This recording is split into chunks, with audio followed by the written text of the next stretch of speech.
Advanced canola trait technology is here. And it's soon to be the talk of the town. Optimum Glide delivers excellent yield potential and agronomic trait performance. Improved crop safety. Enhanced weed control. And a wider window of application. You're going to want to see this. Learn more at OptimumGlide.ca. It's time for RealAg Radio on Rural Radio Channel 147 on Sirius XM.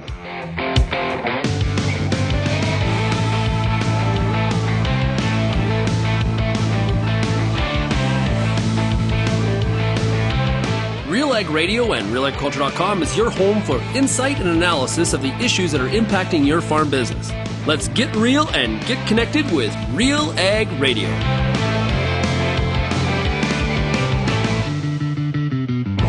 Welcome to RealAg Radio here on Rural Radio 147, Sirius XM. Shaun Haney, your host here on this Thursday edition of the show. Hey, thanks so much for making RealAg Radio and Rural Radio 147 and its great ag lineup a big part of your workday. Also, a big shout out to everybody listening out there on the RealAg Radio podcast, Canada, the U.S., or beyond. It is great to have everybody here listening to the show. Okay, it's the Farmer Rapid Fire today, so we got a great show for you here. We're going to go across the country, find out how farmers are making out in their fields, in their barns, on the ranch, see what's happening, what are some of the opportunities they see, what are some of the concerns, and we'll get to it all. First, I want to tell you about our sponsor, the Farmer Rapid Fire. It is Pioneer Seeds Canada. For more than 90 years, Pioneer has developed and tested products to meet your local challenges. With new Optimum Glide canola, Enlist E3 soybeans, all the way to top-performing corn products and industry-leading traits and technologies, they've really trying to maximize the yield potential on your farm. Pioneer's on-the-ground teams can help you get the right products for your fields. Visit pioneer.com/Canada to learn more. And speaking of Pioneer Seeds Canada, today we're going to hear from Jenna Gregoire. She is in Saskatchewan with Pioneer. She's up in the Battlefords, I believe, so we'll get an update from her on how crop conditions look in northwestern Saskatchewan. We're also going to hear from Josh Boersen. He's in Ontario. Mark Torrey is in Ontario. And then we've got Jason James, who is in a very dry part of Alberta. Look out for that. And then we've got a trip out to BC. We're going to talk to Rudy Meier, who is a dairy farmer in the Fraser Valley of British Columbia. If you have any feedback on today's show, send me an email, shaney@realagriculture.com. You can also find us across all the different social media platforms, YouTube, Twitter, Facebook, Instagram, as well as TikTok, if that is your pleasure. Or call the RealAg feedback line. The number is 855-776-6147. You dial that number, you press the number 3, and you actually leave me a voicemail. We don't drag you on the air here live or anything. You just call and leave a voicemail. You can leave a voicemail. You do it all the time. Please call me back. Except this time I want you to leave your thoughts, your comments, your concerns, your criticisms, whatever it is we want to hear from you. 855-776-6147. Let's take a break. When we come back, we're going to start the Farmer Rapid Fire out east. We're going to be in central Canada, Ontario. When we come back, you're listening to RealAg Radio, brought to you today by Pioneer Seeds Canada.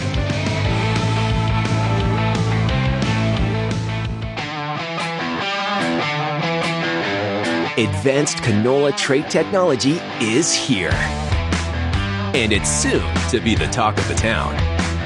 Optimum Glide delivers excellent yield potential and agronomic trait performance. Improved crop safety. Enhanced weed control. And a wider window of application. You're going to want to see this. Learn more at OptimumGlide.ca. How's your seed quality? What should you treat with? What about herbicide carryover and environmental concerns? Spring is here, and you've got a lot of things to think about in regards to your pulse crop. The Pulse School on Real Agriculture has information and advice for all these questions and more to help you navigate this season. Brought to you by BASF. Pulse School episodes are available at pulseschool.com, realagriculture.com, or as a podcast on your favorite streaming service. Download the latest episode today. Infuse some energy into your next corporate event, customer meeting, or conference with RealAg Radio, Canada's national agriculture radio show.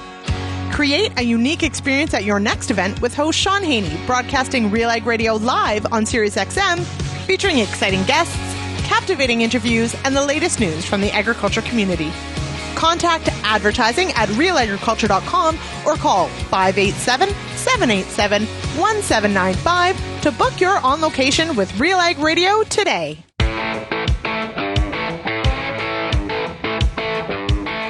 The Farmer Rapid Fire on RealAg Radio is brought to you by Pioneer Seeds Canada. Make sure you go to pioneer.com/Canada to find out more. And we take the Farmer Rapid Fire to Woodville, Ontario. And we're talking to Mark Torrey. Hey, Mark, welcome back to the show. Thank you very much. How are you doing? Well, I'm doing pretty good. How are you doing out there on the farm? Oh, pretty good. Woodville, Ontario, home of the 2023 Canadian plowing match and not far from the 2024 international plowing match. So Central Ontario is where it's happening. Okay, for those of you that don't know what a plowing match is, what exactly are we doing at a plowing match? That's a good question. No, it's a great gathering of a lot of farmers and likes of that. I got to say, from my experience, the Canadian plowing match, though, is truly competition plowing. It's not the big 10-city circus that you see at the international plowing match. But anyways, it's kind of putting the spotlight on Central Ontario. So I think pretty excited to have some activities happening up here. So is there signs like no tillers not allowed? Yeah. That's always a big question, eh? Yeah, but it's been a long time since we've had one of those in operation around our farm too. But still, there is an art form to it. There's no doubt about that. So what are they trying to, not to like totally go on this track, but what is the competition? Like who can drive the straightest and the most common depth of trench, or what's the competition? I think there's, definitely a lot more qualified people to speak to that than myself, because even when we did plow 30 some years ago, I was just making green dirt turn brown, wasn't worried about what the neighbors thought or anybody passing by. So, but yeah, I think depth, straightness of line, I don't think speed is a factor from as far as I know. Wow, cool. Okay, so how do those crops look? Crops are, it's an emotional roller coaster here. So yeah, I think Pete kind of covered it earlier this week on your show that, dry at the beginning, perfect rain for the spring seeded crops, but there's another significant stretch of drought there that it really did hamper the winter wheat crop. Mine personally is not looking great. But yeah, I mean, the timing for the soybeans and corn, we had a nice soaking rain right after seeding, I think for the most part of Central Ontario. So, got it off to a good start. But then, a good 2-week break of absolutely nothing. And the soil applied herbicides, there was a question there, but we had another 2 inches of rain last week, has really turned things around. So we're spraying and haying time of year here. So things are looking decent. Yeah, I'd say we're optimistic for most of the summer crops. So I'm just into first cut hay myself here. I know that some of the dairy guys, their second cut is already showing some significant growth, and the pastures are looking pretty good too. Okay, so where are the areas of concern right now? Obviously, if you're in haying season, you're hoping it doesn't rain. Yeah, just on my way home with some baler twine, hoping to get some done tonight before the kids' baseball game starts, but probably not going to happen. But haying, it's been a great forecast for getting dry hay done. I think we're pretty happy there. Weed control looks like the soil applies, I think, are actually going to be okay. I haven't seen any escapes yet there. So if we keep on this track of, I think there is another chance of rain here after the weekend. If we can continue getting this, rain every 10 days or so, I think we'll be in pretty good shape.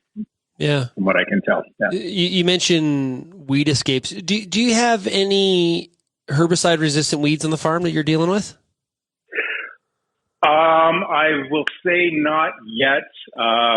We've got a lot of Canada fleabane on our farm, and as of yet, I'm not going to say that it's glyphosate tolerant yet, or resistant. But I think we're all pretty prepared that day is coming. The only other one is horsetail, the little Christmas trees, but we're never going to deal with those things anyways. So we've got a few patches of those, and nutsedge. Nutsedge is also a tricky one. Not so much of, it's more of a management issue in terms of trying to get it under control, but it's not a huge problem. Yeah, with a lot of herbicide resistance, one thing I've learned over the years of talking about it and interviewing weed experts on it is, if you don't have it, it's not a matter of if, it's when, right? That seems to be the track. Yeah. Then I was agronomy and crop sales in a former life. And, we were always, it was pounded into us about multiple modes of action. And I've always been a believer in that. So, even with, the advent of Roundup Ready corn, it's still always great to have a setup program. I always like to go in pre-emerge or early post, keep it clean, and it just looks nicer. So, I'm paying some extra bucks for it, but I think it does return. Yeah. Okay, how about your crop marketing? How's that? We got a bit of a weather rally as of late, as the Midwest has been, been missing some of those showers or needed rainstorms. So the market's kind of bumped up here a little bit. How you been handling the marketing? Well, I'm just kind of riding this out here. I don't know. I took my licks last year, and still kind of got a bit of a hangover from my marketing decisions last year. But, this year, I've been conservative on a lot of my input costs this year, and I haven't really made any moves on crop marketing yet. But I think probably, it's going to be a challenge. I mean, we've got some higher risk involved in this game than we've ever had in a long time. So it's probably smart to get some things put in place. But again, with my small acreage, it's not something that I really can make too many big, bad decisions all at once. Yeah. Remind us, your regret of the past was you marketed too early. Is that what you're saying? Yeah. A lot of world events happened after I marketed my 2022 crop. Which kind of changed the dynamic of it. But hey, I'm still here and did another turn around the world and got another crop in the ground, and we'll try it again, right? Okay, so if I walked into the coffee shop in Woodville, what would I hear farmers talking about? What's the big issue in the area right now? Probably right now we're in beef country up here, and we've got some pretty hot markets. We've actually got a sale barn in Woodville, so of course there's a lot of that chatter there. So price of beef cows, stockers, everything right now, it's finally happening. Things are looking pretty hot, but there's no doubt about it. The beef cow calf herd in central Ontario is probably the smallest it's ever been. So there's not maybe going to be a lot of those guys talking about the great opportunities right now, unfortunately. So yeah, did you used to have beef? Still do. Yeah. I still have just a small commercial herd of about 20 cows just to utilize some land that's not good for anything else. We're kind of on the fringe up here right before you hit the Canadian Shield. So I've got 100 acres of shallow, rocky pasture ground. So the cows are a nice complement to everything else I'm doing. Plus, I've always loved growing forages and making hay. The cattle has been a frustration for quite a few years. So it's nice to maybe see a little bit of reward for it. The point I gotta be careful with is not selling the entire herd, right? So. Yeah. Well, hey, Mark, thanks so much for joining us here today. We'll talk to you a little bit later on the growing season. Okay. Good luck with that haying. Thanks so much. Anytime, Shaun. You're listening to the Farmer Rapid Fire on RealAg Radio, brought to you today by Pioneer Seeds Canada.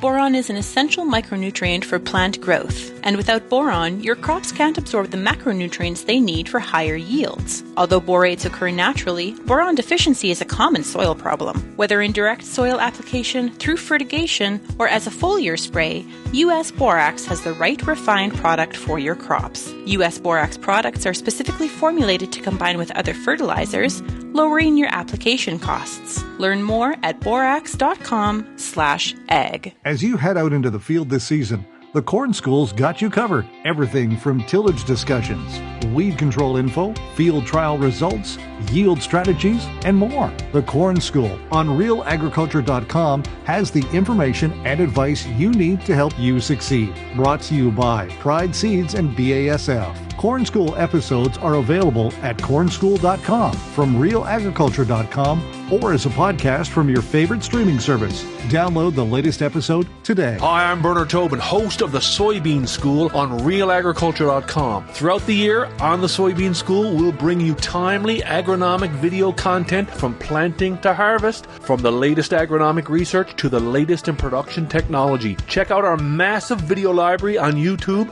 realagriculture.com, or download the audio podcast versions wherever you get your podcasts. The Soybean School is brought to you by Pride Seeds, BASF, and Syngenta Canada.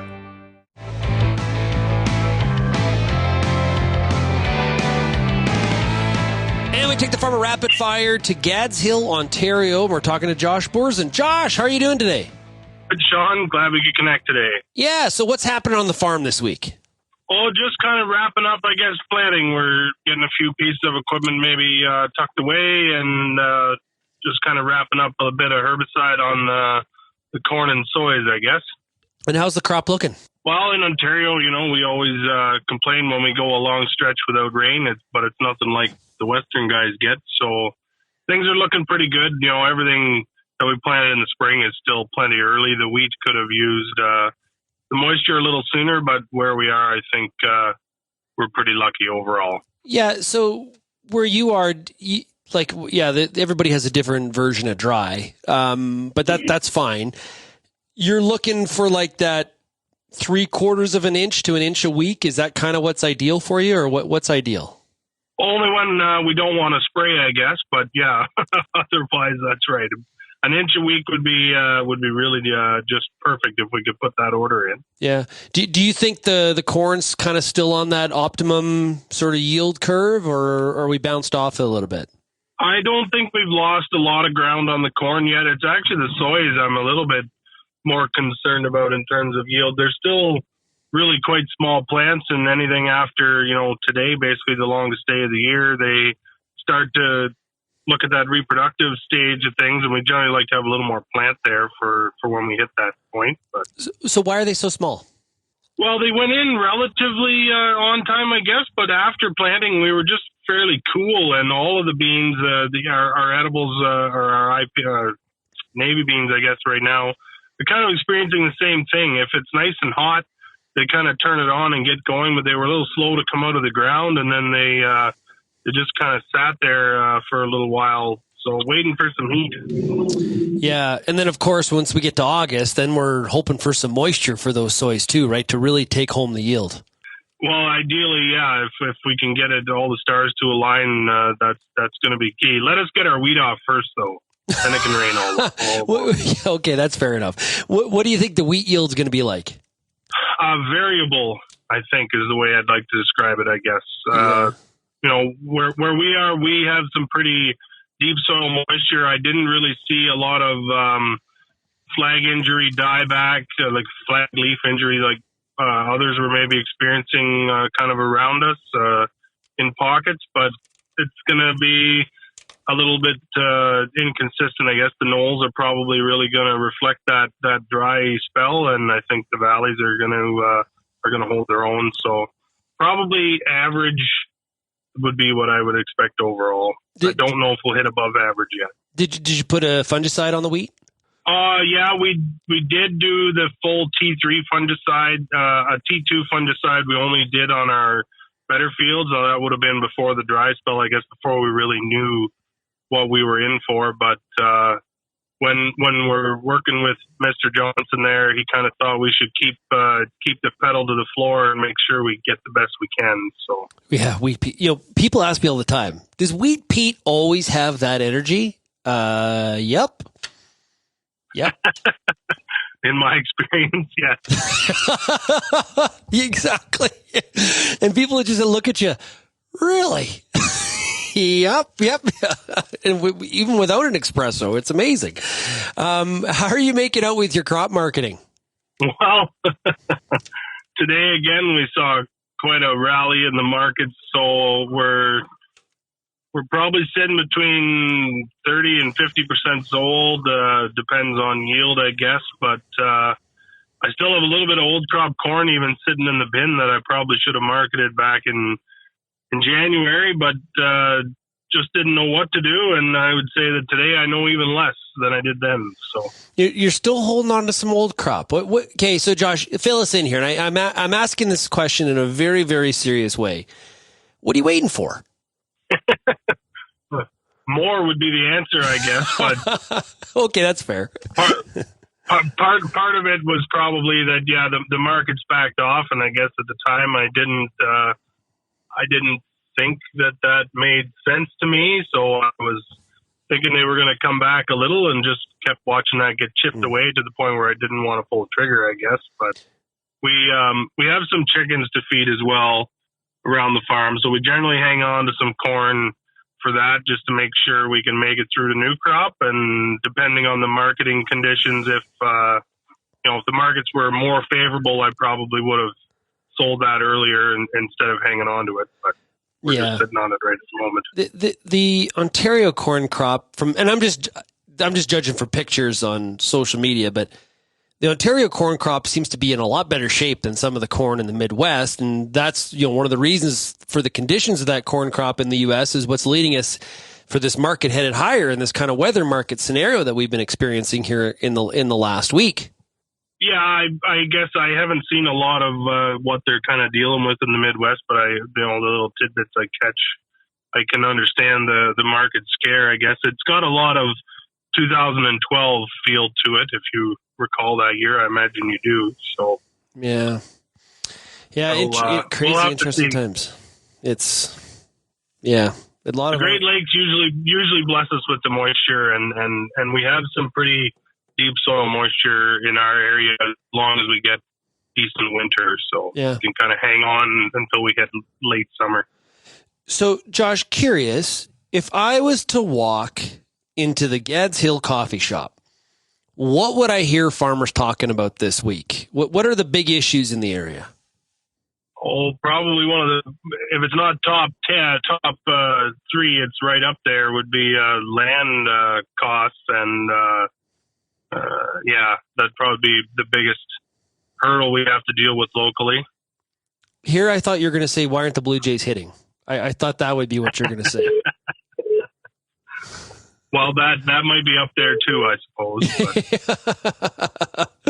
Yeah, no doubt about it.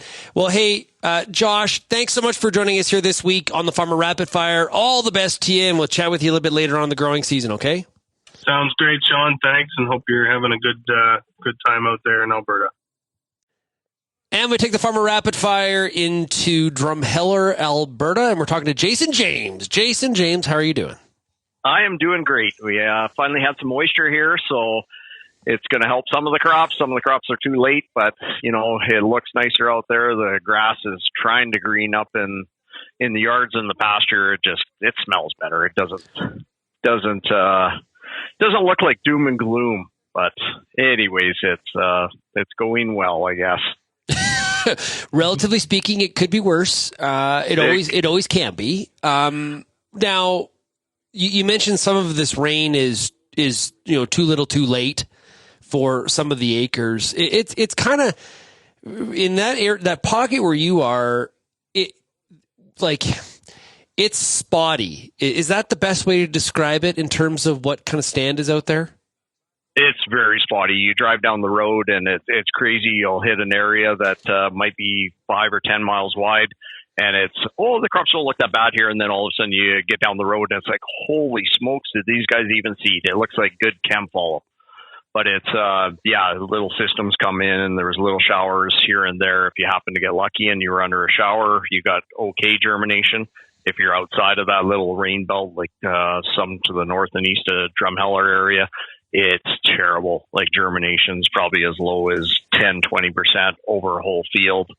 And other spots, 50, 60%. But it's probably the worst year. I know my dad's been 50 some years farming. This is the worst year he said he's ever had for germination. Even with diskers, they had better germination, he said. Wow. Might not have had better crops, but he said with diskers, at least he had better. You go spend $1 million on a drill, and this is what you get. It's like, I think we should have a rebate back from some of this. Oh, good luck. Yeah. I wish him all the best on that one. Let me know how that works out. Yeah, that's for sure. So yield expectation, are we like a third of what we would normally expect, or what does this look like potentially? I think a lot of the wheat and the barley was put in obviously quite early. We started around the middle of April, and our barley probably a quarter, if we can even get it into the combine. Right now it's just over last year's stubble, and we cut fairly low last year. And I don't know how we're going to get the heads in the combine. Oh. They're going to cut. In 2002, we cut the heads. They fell on the ground. We could not get them in if we had an air reel, I guess, but we don't. It may force them in, but I think they're just going to cut and they're going to fall on the ground. So the yields could be just devastating. How widespread is this pocket? You get around Drumheller. I guess you get to the west of Drumheller. They've had some more rain over towards Bisker and that, where you get kind of Drumheller north and east and even south. There's a pretty big pocket. And it goes, I think, all the way out to the border. You just got spotty rains into the special areas and stuff like that. So even Statler, I was up there a week ago, and I couldn't believe how poor that looked, and Three Hills. And normally those guys, even on a bad year that they're complaining about, they're still good. But there were zones in there too. It was just no lack of rain.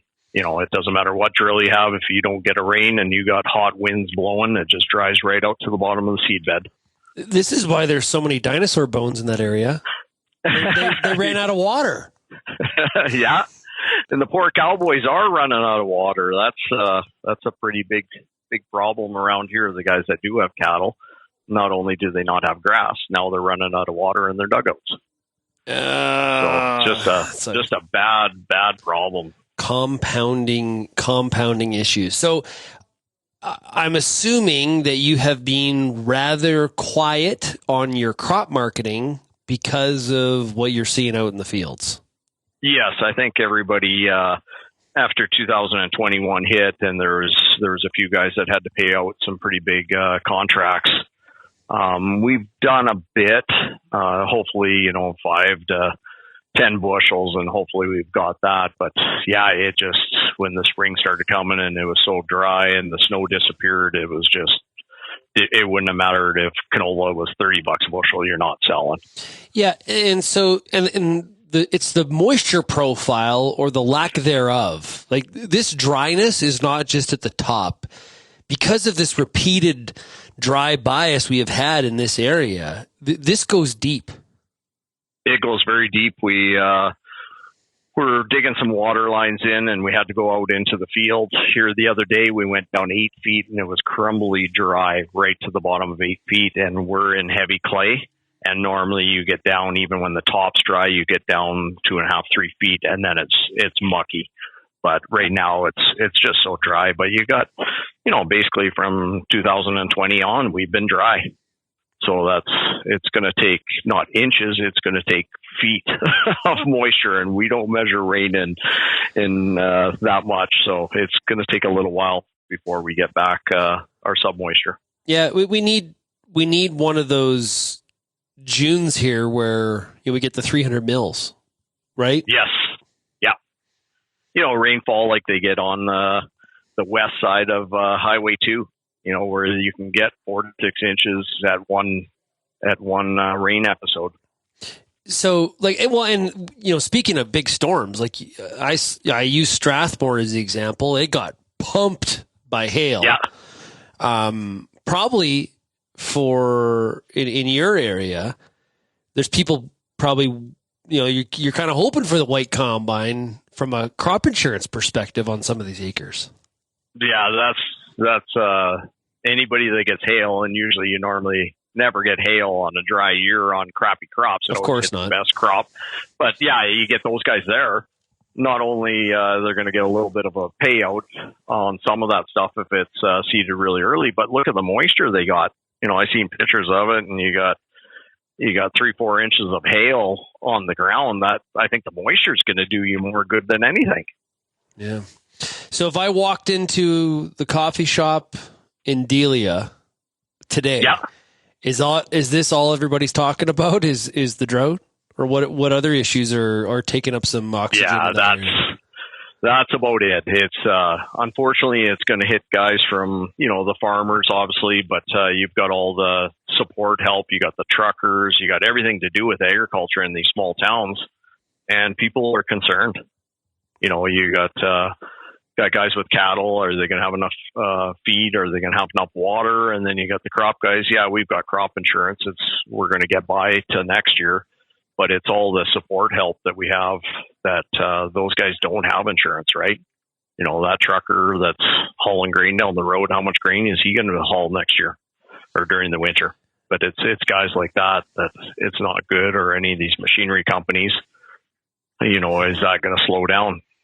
Guys aren't going to put hardly any hours on their sprayers or their combines this fall. It's going to be fast. Yeah. Well, Jay, I wish we were having a different conversation, and hopefully Mother Nature. You have had about 2 to 3 inches here in the past week, so Mother Nature has proved that it can rain. We just need a lot more of it. Yes, we do. If we keep getting that for the next 8 weeks, we might be fine for next year. Yeah. Hey, Jay, thanks so much for joining us here. All the best to you, okay? Yep. Thanks a lot, Sean. Jason is really in a tough area where there has been a real lack of moisture. I saw a bunch of photos yesterday, and it's about as bad as he described it. Absolutely. It's too bad. When we come back on RealAg Radio, we're going to continue with the Farmer Rapid Fire. We're going to go to the Fraser Valley of British Columbia. You're listening to RealAg Radio, brought to you by Pioneer Seeds Canada.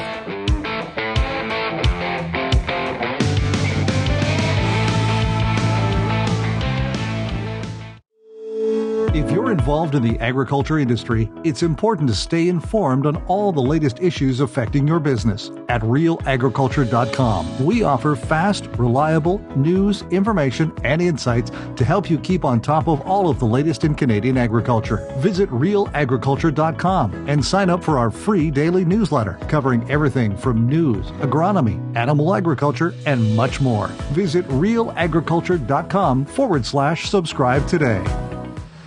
Whether you're seeding, harvesting, or anything in between, the Wheat School on RealAgriculture.com has you covered.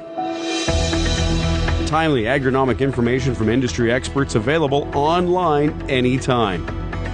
Give your wheat crop a good start and a great finish with the Wheat School on RealAgriculture.com. Brought to you by C&M Seeds, Syngenta Canada, and the Alberta Wheat and Barley Commission.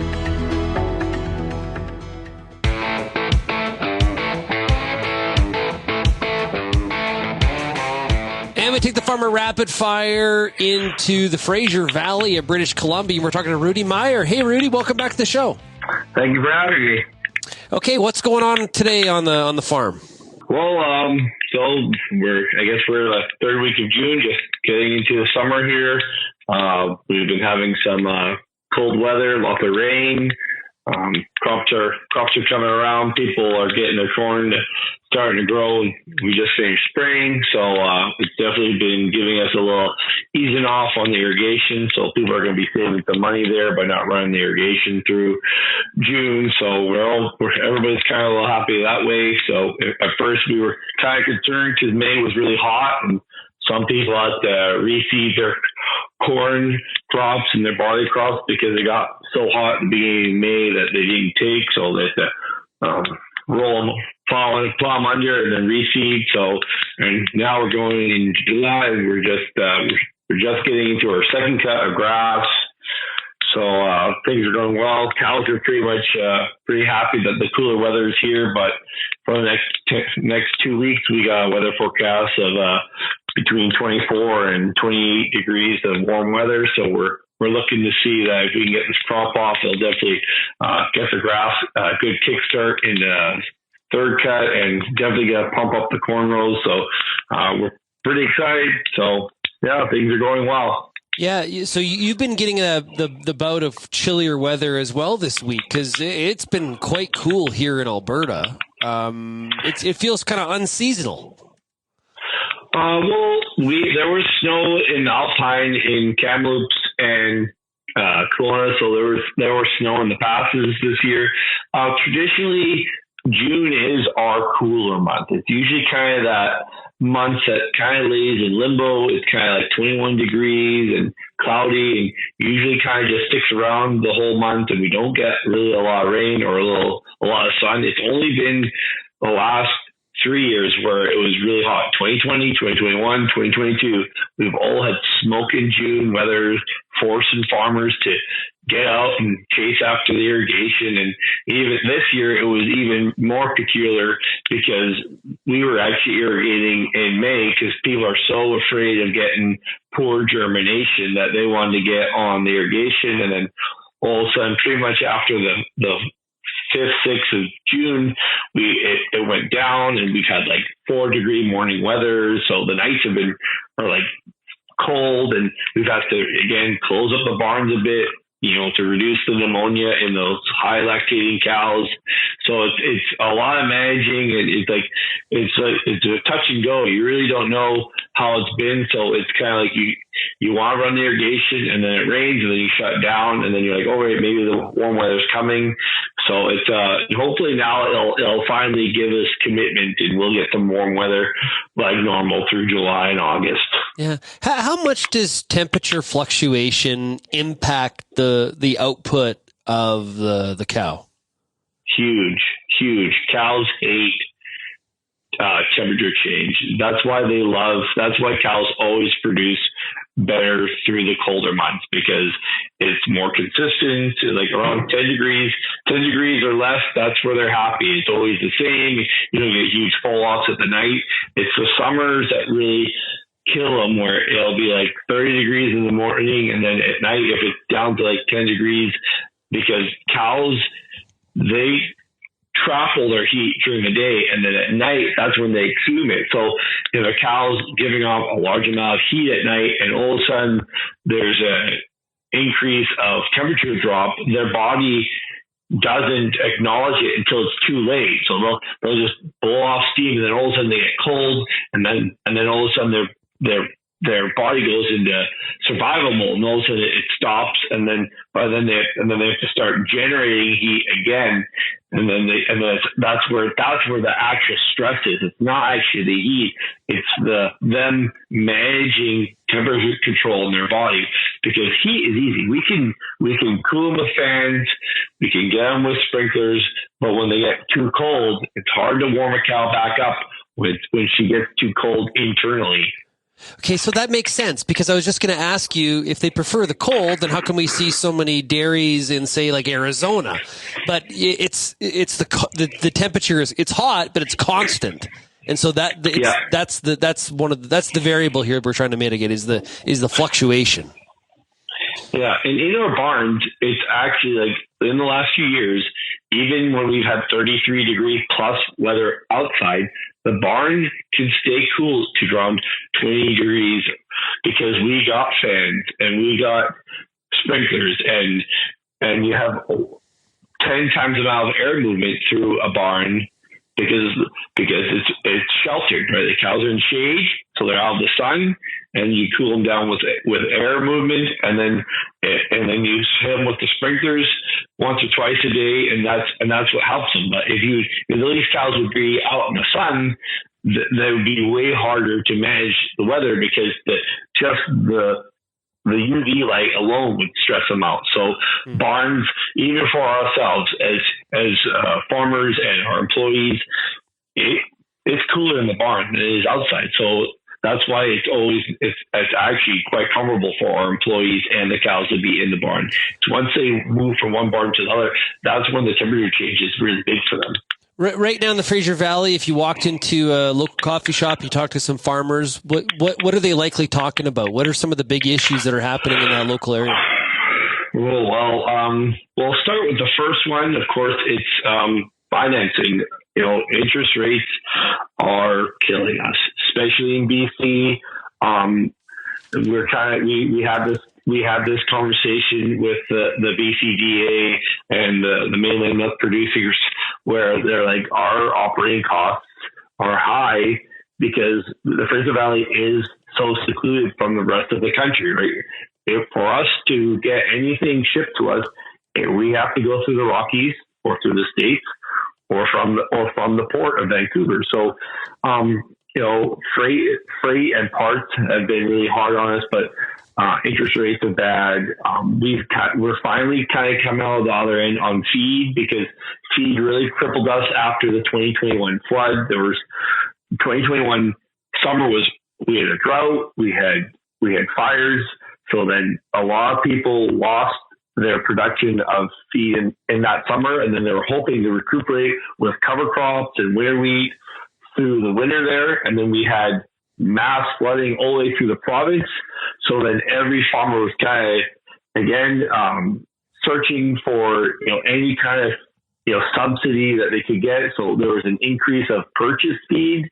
So never mind being a shortage of feed, but then purchase feed. So, at that time, alfalfa was around like $375 a ton. And then and then it went all the way up to like 500. So feed costs were high. And then in 2022, we got hit with high, fuel costs. So running diesel irrigation was hard on farmers, but it was a necessity because, again, 2022 spring, there was no cover crops. The cover crops were all molded out, especially in the Sumas Prairie where I lived, because I was in the flood.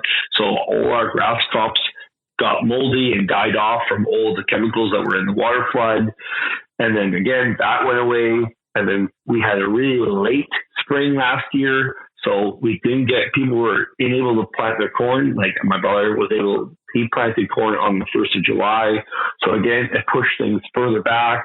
And then finally this fall, everybody kind of had a good crop, but we had such a hot summer. Again, people couldn't get their cover crops to germinate. We were irrigating only to the 15th of October, and we actually ended up drying out the rivers in the Sumas Prairie area, and even in Torrey. So the Fraser Valley was really dried out because the length of heat and how long it went late into the fall, people were irrigating. So then farmers were forced to plow early crops under this spring to try to, again, just mitigate the loss or the wait time to get a crop back in. And so those are things that people are fighting. All the F's: feed, fertilizer, fuel, and finance. Those are the 4 F's. It's almost like I'm 4-H again. So there's a lot. Those things are definitely crippling farmers. And now we have farmers that are selling. So we have high interest rates, and the land prices are extremely high in the Fraser Valley. Like in our area, an acre of land is going for $150,000 an acre. So even if I could afford money, I couldn't even afford the land to buy next door. Rudy, thanks so much for joining us here today. All the best to you throughout the growing season. Appreciate the discussion. We'll chat with you again a little bit later. Okay. Thank you. I just want to help you and help everyone else, get the information, understand what's going on in this part of the country. And, we're keeping our heads high. We're pushing forward, and we're going to continue serving our community and our country with good, fresh food and produce. So hopefully everything will turn around, and, we're looking for brighter days out there. Can you believe that? Land worth $155,000 per acre? Pretty hard to expand your farm when we were talking about those kinds of land values. Absolutely insane. It's you got to wonder long term in the Fraser Valley. If you fast forward 50 years with those kinds of prices, what does agriculture look like? Is there agriculture in a place like that where land is worth so much and expansion it's pretty much impossible if you think it seems that way. I would think so. It's kind of what Rudy alluded to there. Okay, when we come back on RealAg Radio, we've got more of the Farmer Rapid Fire. We're going to check in with our show sponsor, Pioneer Seeds Canada, right after this.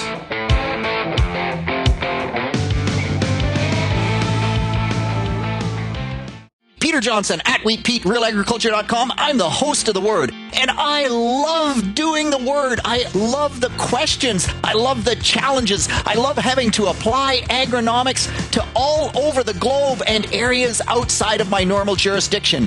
Also, I love the feedback the most, where growers challenge me, tell me about their plot results, help me to learn. The Word, absolutely the best part of my day.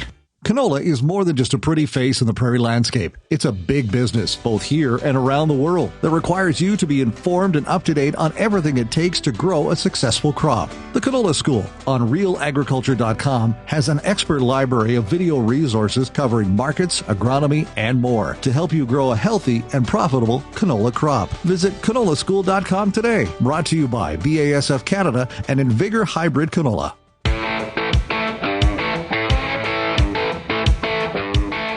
And we finish off this week's Farmer Rapid Fire with our show sponsor, Pioneer Seeds Canada. We're joined right now by the area agronomist in Northwest Saskatchewan. It is Jenna Gregoire. Jenna, great to have you on the show. Hi, thanks, Shaun. Great to be on. Okay, so you're around the Battlefords area there. Beautiful spot in Saskatchewan. How are the crops looking? You know what? They are okay. We had a pretty good start. There was moisture to get everything going. Then it was really dry, and then some rain came. So actually, things are okay. Things are okay.